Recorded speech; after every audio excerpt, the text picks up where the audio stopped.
नमस्कार मित्रों, मेरे चैनल हिंदू धर्म सा प्रमाण पे आप सबका स्वागत है। मित्रों, हम अभी हिंदू धर्म की वास्तविकताओं की जांच कर रहे हैं और प्रमाण देख रहे हैं कि क्या प्रमाण है। क्योंकि मानना तो फिर आपको पता ही है कि हिंदू तो मानते हैं कि हमारा लाखों साल पहले था या सनातन था। तो हम धीरे धीरे धीरे देखते आ रहे हैं कि वास्तव में कब हिंदू धर्म का प्रारंभ। एक डेटा तो हमको मिला है कि लगभग 50,000 वर्ष पूर्व जब अंतिम हिमयुग आया तो उसके पूर्व वहाँ मानव का जन्म हो गया था। और हिंदू सभ्यता, हिंदू मानिए या हिंदू तो नाम बहुत बाद में पड़ा, लेकिन ये जो पूजा पद्धति है, सूर्य पूजा, सूर्य उपासना, ये प्रारंभ हो चुकी थी। क्योंकि वो आर्कटिक सर्कल में रहते थे और सूर्य का बहुत ज़्यादा महत्व था। लेकिन इसके बाद क्या हुआ, ये तो आगे बढ़ते रहे और आर्य तो सभी जगह है। तो हम उन आर्यों की बात करेंगे जो भारत भूमि पर आए। और वो हमने देखा कि भारत भूमि पर जैसे 3 स्थान से आर्य आए, जो पिछली बार नाम सहित मैंने बताया था आपको पिछले एपिसोड में। लेकिन कब आए, और ये बहुत महत्वपूर्ण है। क्योंकि कब आए ये बात जानना इसलिए जरूरी कि जो दूसरे कई धर्म वाले भी क्लेम करते हैं कि नहीं हमारा धर्म तो हिंदू धर्म से पुराना है, वो हम आगे के एपिसोड में देखेंगे कि कौन सा धर्म कब का है।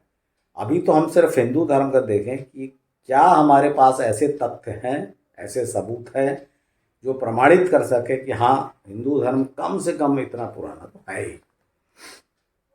तो मित्रों, हमें तो पश्चिमी लोग सिखा गए हैं कि शिलालेख या डॉक्यूमेंट्री एविडेंस चाहिए किसी के लिए भी प्रमाण के लिए।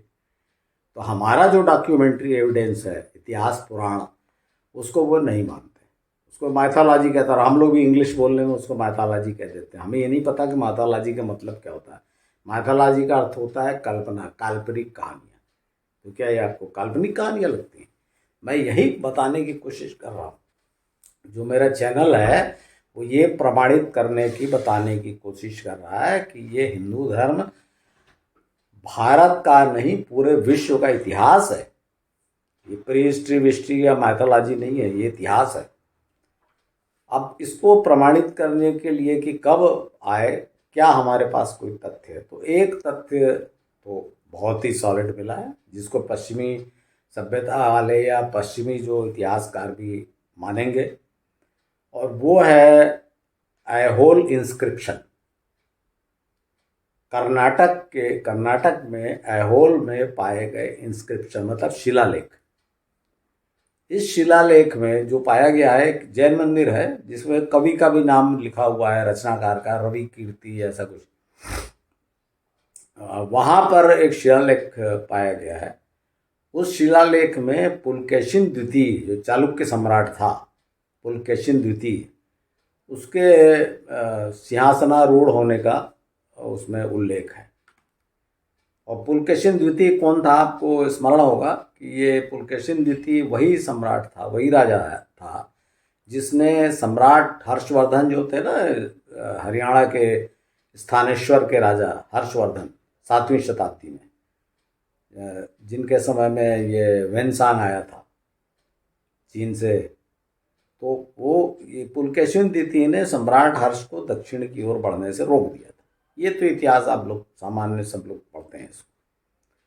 तो पुलकेशिन द्वितीय का जो शिलालेख है उसमें बहुत सी बातें हैं, पर जो मैं आपको अपने से संबंधित जो मैं बताना चाहता हूँ वो बता रहा हूँ। उसमें ये उल्लेख है, शक सम्मत लिखा हुआ है उसमें, कि शक सम्मत किस शक सम्मत में वो गद्दी पर बैठा। तो शक सम्मत आप जानते हैं कि ईस्वी सन से 78 साल लगभग पीछे चलता है शक सम्मत। जैसे अभी 1942-43 अभी चल रहा हुआ।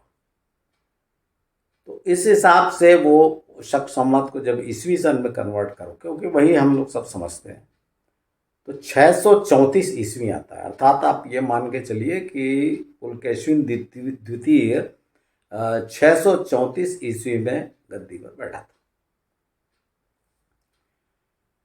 तो उसमें ये लिखा हुआ है कि उस समय भारत युद्ध हुए 3735 साल बीत चुके थे। अर्थात आप इसको जोड़ लीजिए कि इसका अर्थ क्या हुआ। भारत युद्ध मतलब महाभारत वार। महाभारत युद्ध हुए, भारत युद्ध हुए 3735 साल, अर्थात 3735 में से 634 ईस्वी आप घटाइए तो आपको मिल जाएगा 3101। अर्थात 3101 ईस्वी पूर्व महाभारत युद्ध हुआ था इस शिलालेख के अनुसार।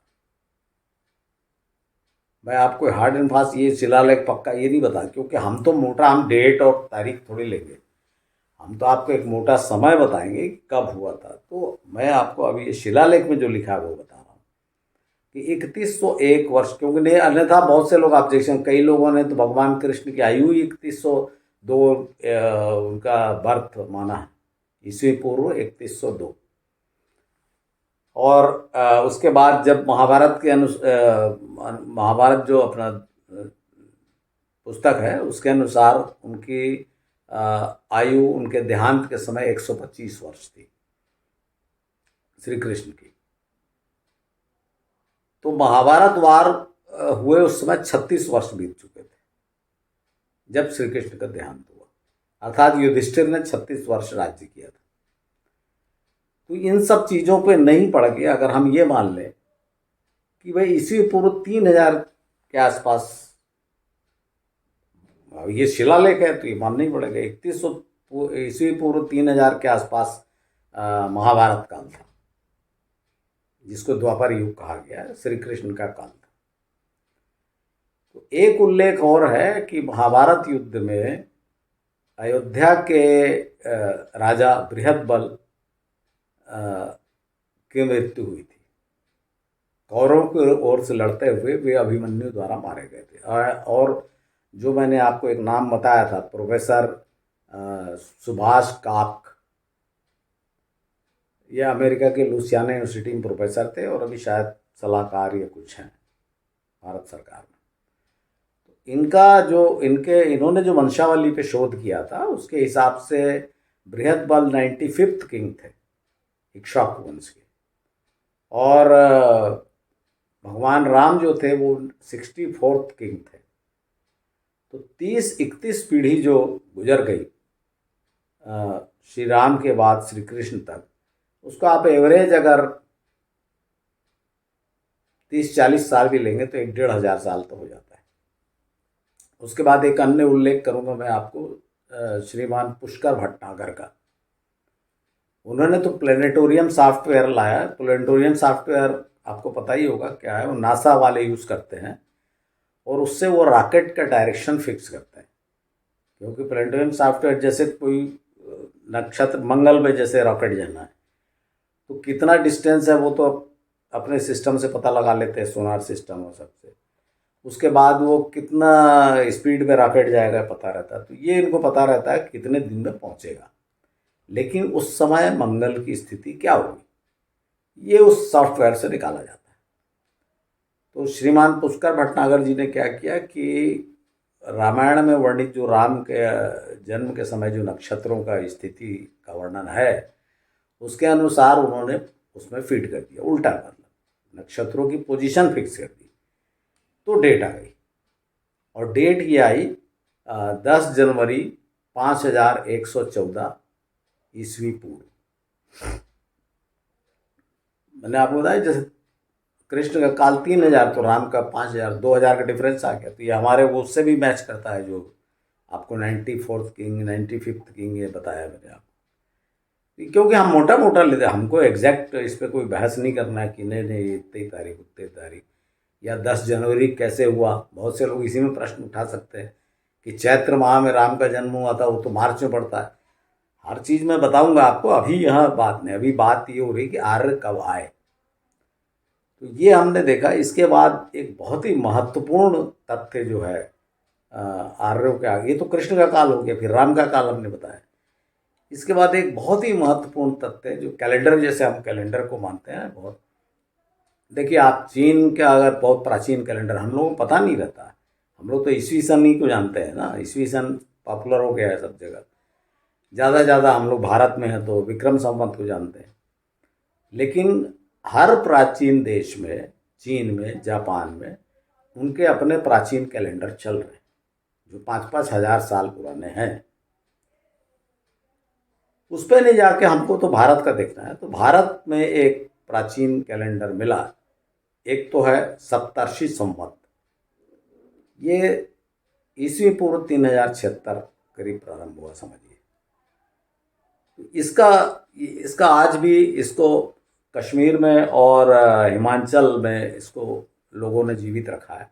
इसको लौकिक संवत या ऐसा कुछ बोलते हैं। लेकिन एक दूसरा कैलेंडर और मिला है जिसको प्राचीन सप्तर्षि संवत कहा गया है, और ये 6676 ईस्वी पूर्व प्रारंभ हुआ था।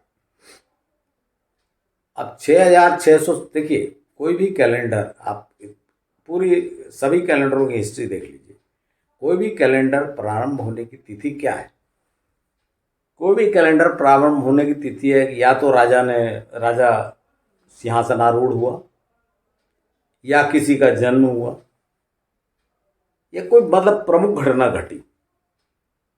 जैसे ईसा मसीह के जन्म से ग्रेगोरियन कैलेंडर स्टार्ट हुआ। हालांकि वो गलत हो गया है, वो बात की बात है कि 4 साल का डिफरेंस था उसमें, लेकिन यही मान के चालू किया गया था कि इस समय ईसा मसीह का जन्म हुआ था। तो सभी कैलेंडर इस प्रकार से प्रारंभ होते हैं।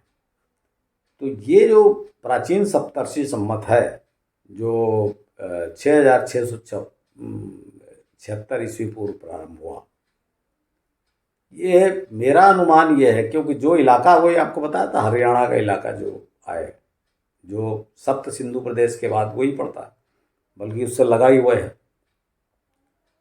वहाँ पर जो अंतिम ब्रह्मा थे, ब्रह्मा मैंने आपको बताया जो आर्य कबीले आए उस समय एक गुरु रहता था, जो कबीले का गुरु होता था उसे ब्रह्मा कहा जाता।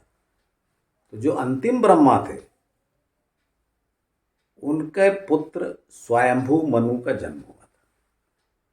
आप इसको पुराणों में पढ़ेंगे कि ब्रह्मा ने सृष्टि की रचना की। अब इसमें आप देखिए कि जब आप कुरुक्षेत्र का जो ब्रह्म सरोवर है वहाँ आप जाएंगे तो वहाँ पर आपको पुजारी बताएंगे कि ब्रह्मा ने यही सृष्टि की रचना प्रारंभ की।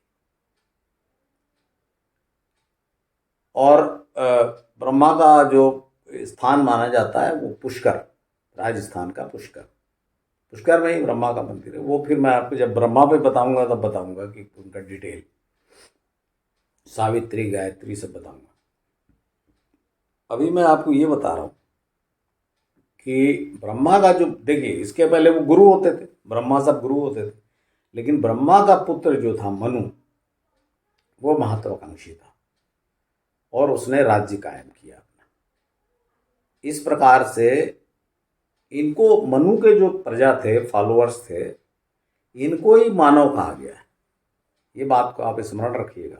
आज हम मानव का मतलब ह्यूमन बीइंग, अरे बहुत समस्या है मुझको बताने में ये चीज़ें कि भाई आप मानव बोलने से तो सभी इंसान हो जाते हैं वर्ल्ड में कहीं भी, लेकिन पुराणों के हिसाब से मानव जो है, मनु के जो मानने वाले थे, मनु की प्रजा, उसको मानव कहा। मनुष्य, देखिए आप संस्कृत अगर आप थोड़ा भी जानते हैं तो मनुष्य षष्ठी विभक्ति है ना, मनु का, मनुष्य का अर्थ होता है मनु का।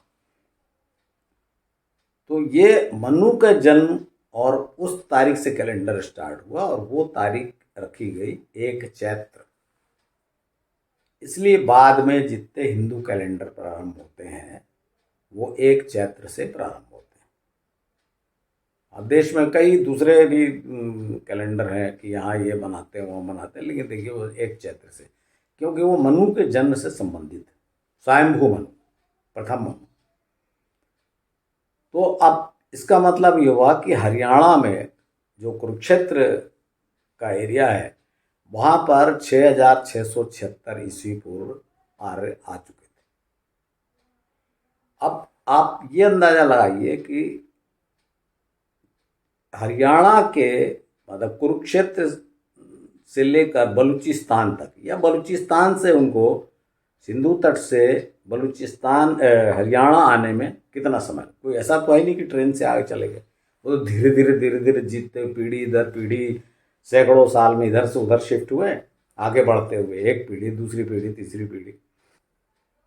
तो ये जो हरियाणा के कुरुक्षेत्र से लेकर बलूचिस्तान, ये बलूचिस्तान से कुरुक्षेत्र तक आने में 2 से 3 हजार वर्ष तो आराम से आप मान ही सकते हैं। तो इस प्रकार से मैंने आपको जो बताया था कि आर्यों का प्रवेश भारत में 9 से 10 हजार वर्ष पूर्व, ईस्वी पूर्व, 9 से 10 हजार ईस्वी पूर्व हुआ था।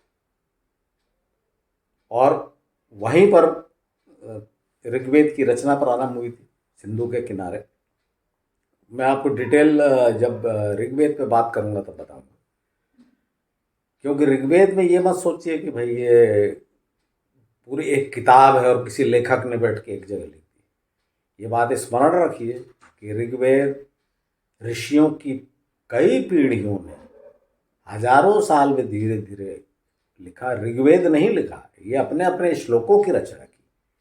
और बाद में वेद व्यास, जो कृष्ण द्वैपायन व्यास थे श्री कृष्ण के काल में, उन्होंने इन सबको संकलित किया।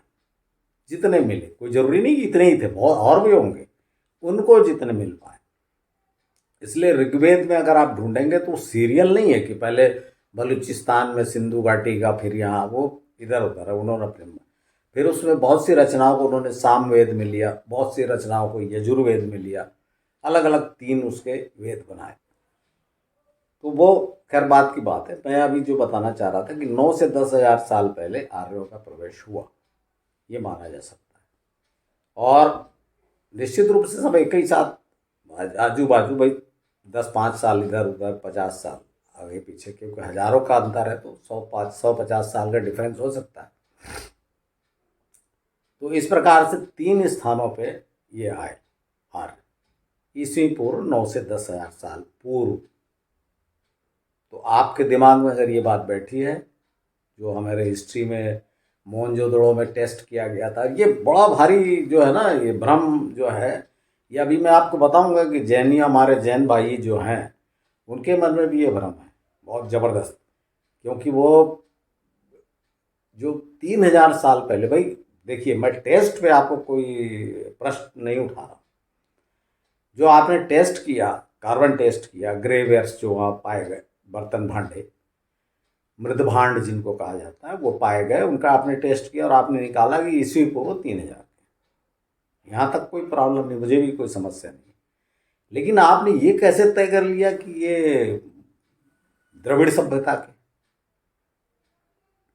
अभी मैंने आपको ऐहोल इंस्क्रिप्शन के बारे में बताया, उससे तो सिद्ध होता है ना कि महाभारत काल ईस्वी पूर्व 3000 था। तो फिर मोहनजोदड़ो की सभ्यता कैसे 3000 साल पहले? देखिए, आपको एक सभ्यता, देखिए सभ्यता जो खत्म हुई, बर्बाद हुई, तोड़ फोड़ हुई, किसी ने, जैसे हमारे यही पुराणों में वर्णन है कि आर्यों ने अटैक किया, जिसको देवासुर संग्राम कहा गया है, अटैक किया, नष्ट किया, इंद्र ने नष्ट किया, ठीक है। तो उसके बाद जब आपने खुदाई की और आपको एक सभ्यता मिली, तो आपने उसके नीचे खुदाई की क्या? नहीं करेंगे, क्यों? कर भी नहीं सकते। ऊपर आपको मिला गया तो अब नीचे करेंगे तो वो तो टूट जाएगा, तो नहीं कर सकते। तो इसलिए आपने उतना ही खोदा और वो आपको मिला 3000 साल पुराना, ईस्वी पूर्व 3000 साल। लेकिन इससे ये कैसे सिद्ध होता है कि द्रविड़ सभ्यता 3000 साल पुरानी थी? तो मैंने आपको सॉलिड बता दिया ना कि 3000 साल पहले तो भगवान कृष्ण काल आया था। उसके पहले आप सोचिए, राम का काल, स्वयंभू मनु का काल, फिर पृथु का काल। तो ये तो नहीं हो सकता ना। तो गलत जो धारणाएं हैं, मैं कोई बड़ा भारी विशेषज्ञ नहीं हूँ कि मैं इतिहास और पुरातत्व और सबको मतलब चुनौती दे रहा हूँ। मैं तो बता रहा हूँ जो मेरे मन में प्रश्न उठते हैं, आपके मन में भी मुझसे सुन के ये प्रश्न उठना चाहिए, उठेंगे कि भाई ऐसा कैसा? भाई एक तरफ हिंदू धर्म वाले बोलते हैं हमारा लाखों साल पुराना, एक बार ही बता देते ईस्वी पूर्व 3000। और आपको एक बात और बता देता, ईस्वी पूर्व 3000 तो पिरामिड बन रहे थे। तो फिर सिंधु घाटी की सभ्यता सबसे पुरानी सभ्यता कैसे हो सकती है? जब मिस्र में पिरामिड बन रहे थे तो सिंधु घाटी की सभ्यता कैसे हो सकती है सबसे पुरानी? इसका मतलब गलत गलत भ्रम है सब जगह। और इन्हीं भ्रमों को मैं अपने लेवल पे, अपनी जितनी मेरी योग्यता है और जितना मुझको मालूम है उसके हिसाब से मैं दूर कर रहा हूँ, और नहीं दूर कर रहा हूँ तो प्रश्न उठा रहा हूँ, जिससे आपको कोई और बड़े विशेषज्ञ लोग इसमें पढ़ें और इन प्रश्नों को सुलझाएं। मित्रों, यहाँ तक मैंने बता दिया कि आर्यों का आगमन लगभग ईसा पूर्व 9 से 10,000 साल पूर्व हुआ था। अब मैं आपको अगले अंक में बताऊंगा कि ये अभी मेरा वही चल रहा है कि कब आए थे, कब वो सनातन वाली बात पर। अगले अंक में मैं आपको ये बताऊंगा कि जो कई धर्म वाले क्लेम करते हैं कि हमारा धर्म हिंदू धर्म से पुराना है और हिंदू गलत बोलते हैं कि उनका सनातन धर्म है, तो मैं इस पे बात करूंगा। हालांकि मैंने आपको बता दिया कि हिंदू धर्म तो अगर मानना है तो फिर सूर्य पूजा तो 50,000 साल पहले प्रारंभ हुई थी, लेकिन उसमें एक समस्या और है कि सूर्य पूजा, जो सूर्य पूजक लोग थे आखिर वही तो आर्य थे और वह तो सब जगह गए। तो हिंदू तो सिर्फ जो यहाँ पर आए उनको कहा गया है ना।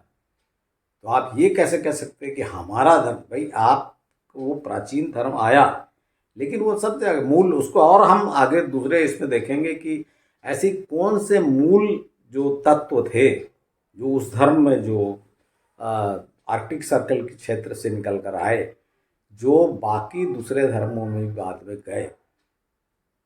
आशा है दोस्तों थोड़ा सा आपको, अगर आपको आपको जानकारी नहीं बढ़ी होगी तो भ्रम तो बढ़ ही गया होगा कि भाई क्या बताना चाह रहे हैं। तो मैं बताना यही चाह रहा हूँ और खोज रहा हूँ कि ये जो हिंदू धर्म का जब आप इतिहास ढूंढने बैठेंगे ना, तो आपको भारतीय इतिहास नहीं पूरे विश्व का इतिहास पता लगेगा कि हुआ क्या था, और इसलिए इसको उसी दृष्टि से देखना चाहिए। आशा है आपको एपिसोड पसंद आया होगा। अगर आपको पसंद आया तो आप इसे लाइक कीजिए और अपने परिचितों में, मित्रों में शेयर कीजिए, सब्सक्राइब कीजिए। धन्यवाद।